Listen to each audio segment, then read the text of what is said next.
नमस्कार दोस्तों, मेरा नाम है जितेश और स्वागत है आप सभी का उत्तर पाठशाला में। तो दोस्तों आज है 21 अगस्त और आज हम करने वाले हैं 21 अगस्त से रिलेटेड सभी करंट अफेयर्स का डीपली डिस्कशन, जो आपके एग्जाम पर्पस से बहुत ज़्यादा इंपॉर्टेंट है।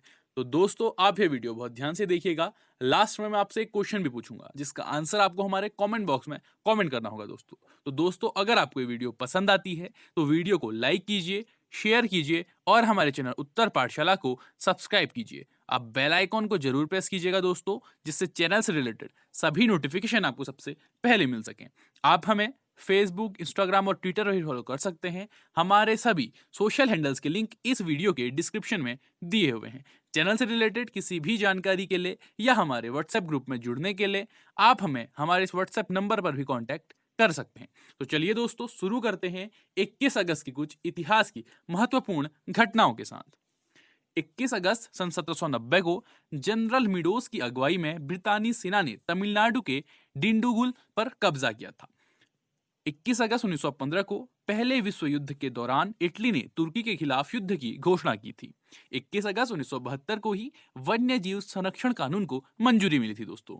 21 अगस्त 2005 को बांग्लादेश और भारत की सीमा सुरक्षा बल के जवानों के बीच संघर्ष विराम का समझौता संपन्न हुआ था दोस्तों। और 21 अगस्त 2006 को ही भारत रत्न से सम्मानित प्रख्यात सहनाई वादक उस्ताद बिस्मिल्लाह खां का निधन हुआ था। तो ये थी 21 अगस्त की कुछ इतिहास की महत्वपूर्ण घटनाएं। अब शुरू करते हैं आज के करंट अफेयर्स। आज का पहला करंट अफेयर है, कैबिनेट ने राष्ट्रीय भर्ती एजेंसी के गठन की मंजूरी दे दी है दोस्तों। तो केंद्रीय मंत्रिमंडल ने राष्ट्रीय भर्ती एजेंसी, नेशनल रिक्रूटमेंट एजेंसी के गठन को अपनी मंजूरी दे दी है। राष्ट्रीय भर्ती एजेंसी एनआरए का उद्देश्य केंद्र सरकार की नौकरियों के लिए भर्ती प्रक्रिया में परिवर्तनकारी सुधार लाना होगा। एनआरए में रेल मंत्रालय, वित्त मंत्रालय या वित्तीय सेवा विभाग, एसएससी और आरआरबी सहित आईबीपीएस के 3 प्रतिनिधि शामिल होंगे। एनआरए एक विशेषज्ञ निकाय के रूप में एनआरए केंद्र सरकार के भर्ती के क्षेत्र में अत्याधुनिक प्रौद्योगिकी और सर्वोत्तम प्रक्रियाओं का पालन करेगी। भारत सरकार द्वारा राष्ट्रीय भर्ती एजेंसी एनआरए के लिए 1517.57 करोड़ रुपए की राशि को मंजूरी दी गई है दोस्तों। राष्ट्रीय भर्ती एजेंसी एनआरए एक बहु एजेंसी निकाय होगी जो सामान्य योग्यता परीक्षा, कॉमन एलिजिबिलिटी टेस्ट आयोजित करने के लिए जिम्मेदार होगी। बात करें सीईटी, कॉमन एलिजिबिलिटी टेस्ट के कुछ महत्वपूर्ण विशेषताओं के बारे में, तो सीईटी का आयोजन ग्रुप बी और सी गैर तकनीकी पदों के लिए उम्मीदवारों को शॉर्टलिस्ट करने के लिए किया जाएगा। सीईटी में उम्मीदवार द्वारा प्राप्त किए गए अंक परिणाम की घोषणा की तारीख से 3 साल की अवधि तक के लिए मान्य होंगे। सामान्य योग्यता परीक्षा ऊपरी आयु सीमा के अधीन होगी। उम्मीदवारों द्वारा सीईटी में भाग लेने के लिए अवसरों की संख्या पर कोई सीमा नहीं होगी। गैर तकनीकी पदों के लिए स्नातक, उच्च माध्यमिक 12वीं पास और मैट्रिक 10वीं पास वाले उम्मीदवारों के लिए अलग से सीईटी का संचालन किया जाएगा। सीईटी के अंक स्तर पर की गई स्क्रीनिंग के आधार पर भर्ती के लिए अंतिम चयन अलग अलग विशेषीकृत टियर परीक्षा के माध्यम से किया जाएगा, जिसे संबंधित भर्ती एजेंसी द्वारा संचालित किया जाएगा। उम्मीदवारों के पास एक ही पोर्टल पर पंजीकृत होने की तथा परीक्षा केंद्रों के लिए अपनी पसंद व्यक्त करने की सुविधा होगी। सीईटी कई भाषाओं में उपलब्ध होगी। सीईटी में भर्ती चक्र में लगने वाले समय में काफी कमी आने की उम्मीद है। अगर आप दोस्तों राष्ट्रीय भर्ती एजेंसी एनआरए के बारे में और अधिक जानकारी प्राप्त करना चाहते हैं तो हमारे चैनल पे एनआरए पर एक पूरा टॉपिक एनालिसिस हमने किया है, तो इस वीडियो को देखने के बाद आप उस वीडियो को जरूर देख लीजिएगा। नेक्स्ट करंट अफेयर है, भारतीय डाक ने भारत में यूनेस्को की विश्व धरोहर स्थलों पर डाक टिकट को जारी किया है दोस्तों। तो भारतीय डाक सेवा ने 74वें स्वतंत्रता दिवस के अवसर पर 15 अगस्त 2020 को भारत में स्थित यूनेस्को की विश्व धरोहर स्थलों के 5 स्मारक डाक टिकटों का एक सेट और एक लघु पत्रक जारी किया। यह श्रृंखला का तीसरा भाग है। तो दोस्तों जो भारतीय डाक है उसने जो यूनेस्को विश्व धरोहर है उसके जो 5 स्मारक भारत में है उन पर डाक टिकट जारी किया है। बात करें उन 5 जगहों की तो वो है अहमदाबाद का ऐतिहासिक शहर, गोवा के चर्च और कॉन्वेंट्स, पटदकल के स्मारक समूह, खजुराहे के स्मारक समूह और कुतुब मीनार। अब बात करें यूनेस्को की तो यूनेस्को यानी कि United Nations Educational, Scientific and Cultural Organization. तो संयुक्त राष्ट्र शैक्षिक, वैज्ञानिक और सांस्कृतिक संगठन यूनेस्को संयुक्त राष्ट्र का एक घटक निकाय है। इसका कार्य शिक्षा, प्रकृति तथा समाज विज्ञान, संस्कृति तथा संचार के माध्यम से अंतर्राष्ट्रीय शांति को बढ़ावा देना है। संयुक्त राष्ट्र की इस विशेष संस्था का गठन 16 नवंबर 1945 को हुआ था। इसका उद्देश्य शिक्षा एवं संस्कृति के अंतर्राष्ट्रीय सहयोग से शांति एवं सुरक्षा की स्थापना करना है, ताकि संयुक्त राष्ट्र के चार्टर में वर्णित न्याय, कानून का राज, मानव अधिकार एवं मौलिक स्वतंत्रता हेतु वैश्विक सहमति बनाई जा सके। इसका मुख्यालय दोस्तों पेरिस, फ्रांस में है। यूनेस्को के जो अभी अध्यक्ष हैं वो हैं आंद्रे अजोले। कौन है दोस्तों? Andre Azoulay. और इसकी स्थापना हुई थी 4 नवंबर 1945 को। और भारत यूनेस्को का सदस्य बना था दोस्तों 1946 में। 4 नवंबर 1945 को यूनेस्को की स्थापना हुई, और लेकिन जो भारत है वो उसका सदस्य कब बना? 1946 में। नेक्स्ट करंट अफेयर है, एडीबी ने भारत में रीजनल रैपिड ट्रांजिट सिस्टम निर्माण के लिए $1 बिलियन मंजूर किए हैं दोस्तों। तो एशियाई विकास बैंक एडीबी ने भारत में आधुनिक हाई स्पीड 82 किलोमीटर दिल्ली से Meerut Uttar Pradesh regional rapid transit system RRTS के निर्माण के लिए $1 बिलियन करीब 7,485 करोड़ रुपए के ऋण को मंजूरी दी है। इस ट्रांजिट सिस्टम परियोजना का उद्देश्य उत्तर प्रदेश के मेरठ को दिल्ली से जोड़ने वाले एनसीआर के घनी आबादी वाले वर्गों के माध्यम से शहर को बदलने और क्षेत्रीय संपर्क को बेहतर बनाने में मदद करना है। अब बात करें रीजनल रैपिड ट्रांजिट सिस्टम के बारे में, तो यह परियोजना दिल्ली और अन्य एनसीआर शहरों के बीच सुरक्षित, विश्वसनीय और निर्बाध यात्रा भी प्रदान करेगी और पूरे एनसीआर में गतिशीलता में बदलाव का मार्ग प्रशस्त करेगी।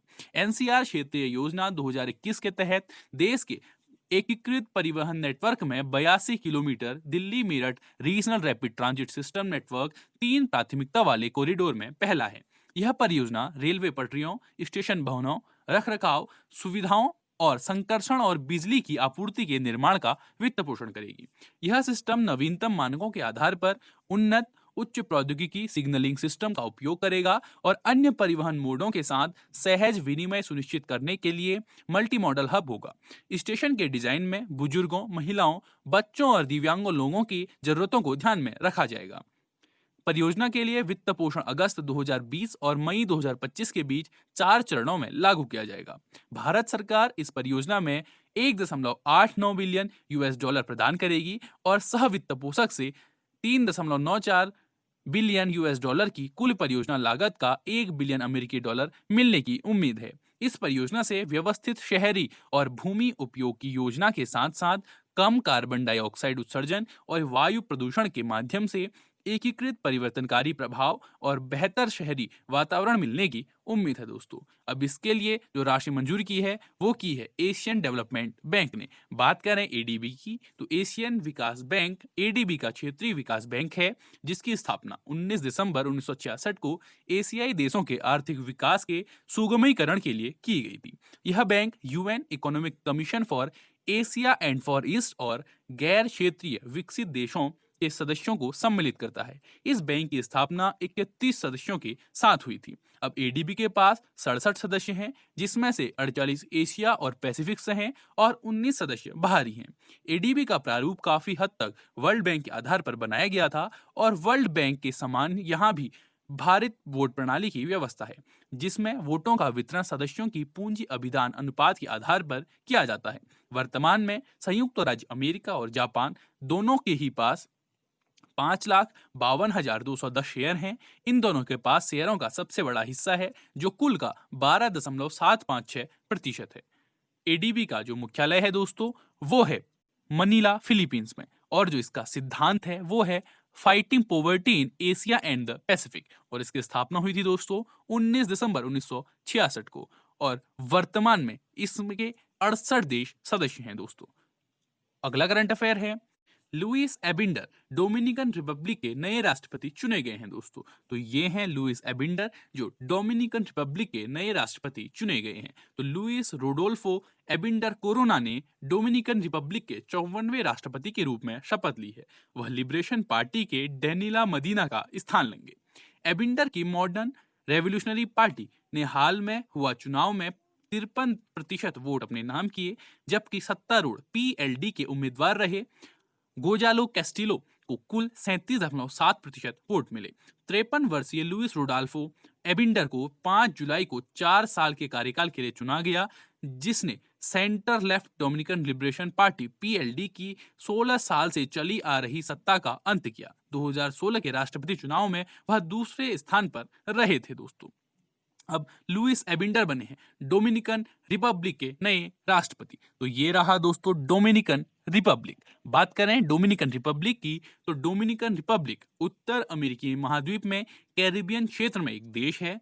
राष्ट्रीय राजधानी सेंटो डोमिंगो नामक शहर है जो डिस्ट्रिक्टो नेशनल में स्थित है। डोमिनिकन गणराज्य की जो मुद्रा है दोस्तों वो है डोमिनिकन पीसो, और ये है डोमिनिकन गणराज्य का ध्वज, और ये है वहां का कुल चिन्ह।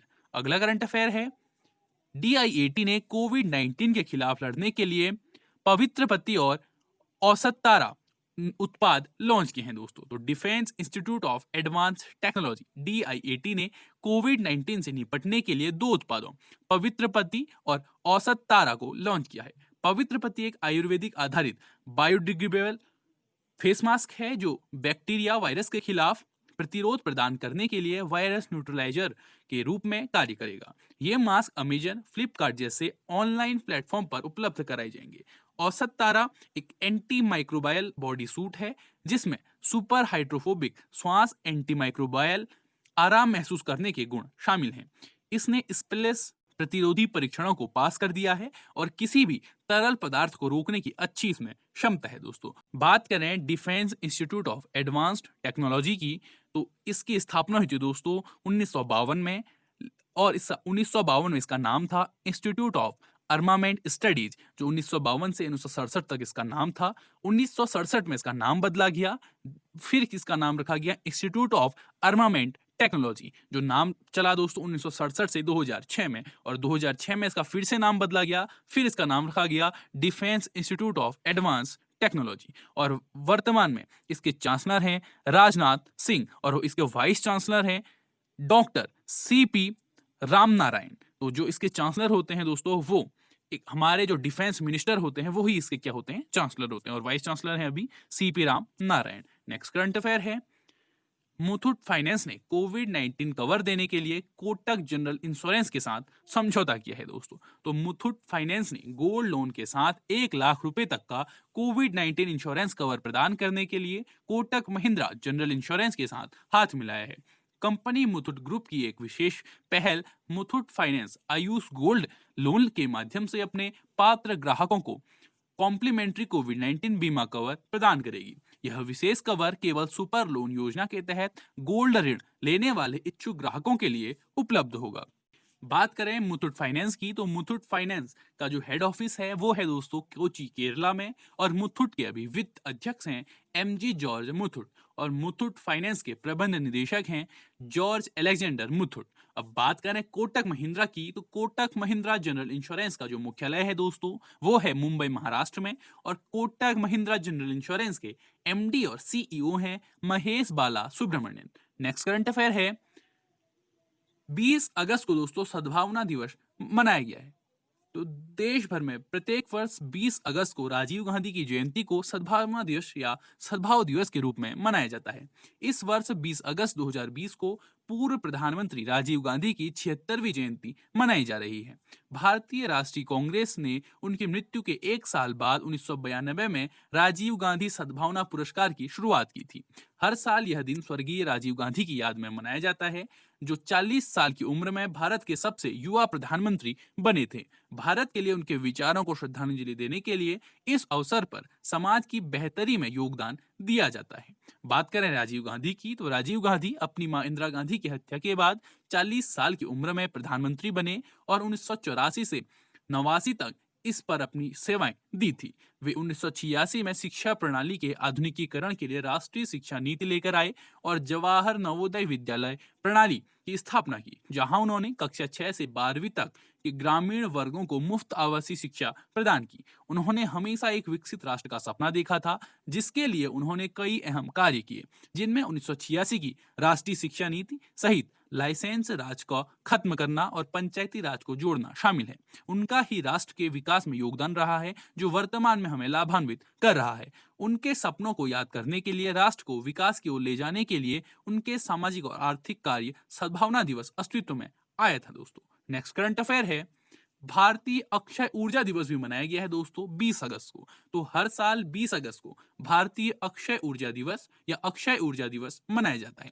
यह दिन भारत में अक्षय ऊर्जा संसाधनों के महत्व को चिन्हित करने के लिए मनाया जाता है। भारत सरकार देश को ऊर्जा की एक स्थायी मात्रा प्रदान करने के लिए विकास अथवा नवीकरणीय ऊर्जा स्रोतों के महत्व से अवगत कराता है।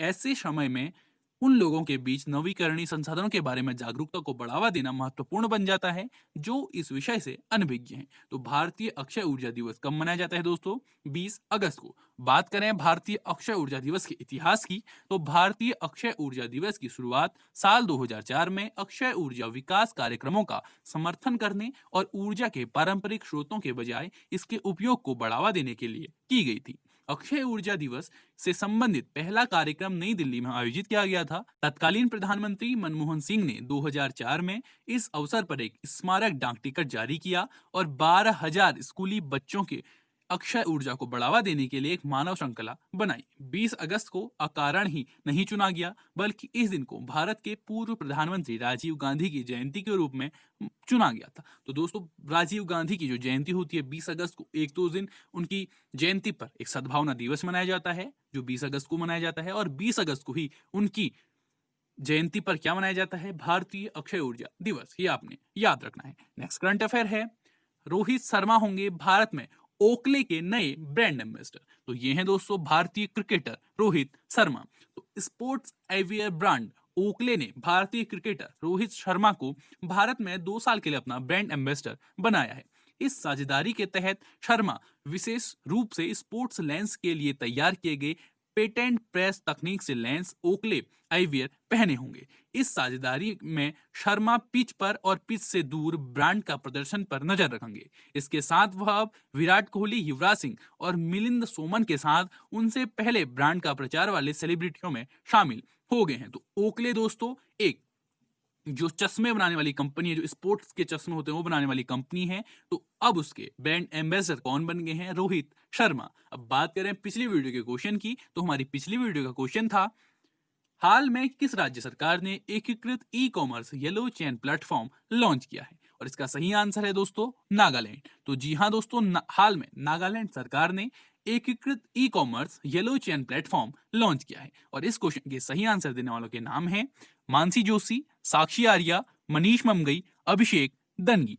अब बात करते हैं हमारे आज की वीडियो के क्वेश्चन की। हमारी आज की वीडियो का क्वेश्चन है, हाल में किसे मेघालय का नया राज्यपाल नियुक्त किया गया है? आपके ऑप्शन है भगत सिंह कोश्यारी, आचार्य देवव्रत, सत्यपाल मलिक, गिरीश चंद्र मुर्मू। आपको इस क्वेश्चन का आंसर दोस्तों हमारे कमेंट बॉक्स में कमेंट करके बताना है। तो दोस्तों, हर संडे सुबह 11 बजे उत्तर पाठशाला आप लोगों के लिए एक रिवीजन प्लेटफॉर्म लेके आता है, जिसमें हम वीकली करंट अफेयर्स पर आधारित एक क्विज ऑर्गेनाइज कराते हैं, जिसमें वीक के टॉप 50 एमसीक्यू हम आप लोगों के लिए लेकर आते हैं। तो वीकली करंट अफेयर्स के रिवीजन के लिए सुबह 11 बजे संडे को आप उस क्विज का हिस्सा जरूर बनिएगा दोस्तों।